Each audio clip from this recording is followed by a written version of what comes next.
Hello दोस्तों, ये देखें शाफिया है। शाफिया अभी रात का समय हो रहा है, अभी बहुत ज़्यादा ठंड है। और ठंड के अंदर देखें शाफिया क्या क्या पहन रखे। क्या इसको क्या बोलते हैं जो कान में लपेटी है? टोपी। टोपी। क्या खा रही है? क्या क्या है बताइए ना, क्या क्या मूली और क्या है? क्या क्या है? और भुजिया। सही से बताइए देखे। मूली भुजिया।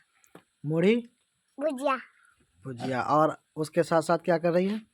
आग सेक रही है, आग। रात का समय है और ठंड बहुत ज़्यादा है। आज तारीख कितना है? 1 तारीख। नहीं, कितना तारीख है? कौन सा साल चल रहा है शाफिया?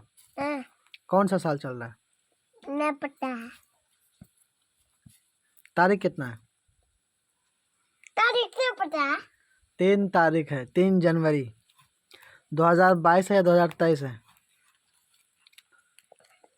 क्या चल रहा बोलिए ना, 2022 या 2023? 2023 है, ठीक है।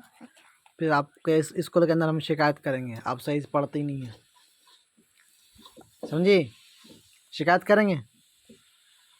ये खाने में लगी हुई इस वजह से कुछ नहीं बोल रही है। ये देखे बहुत बहुत बहुत ज़्यादा ले लिया मुँह। मम्मी। नौमी। कैसे ऐसे ऐसे करके बोलता है ना, नौमी ऐसे करके बोलता है ना।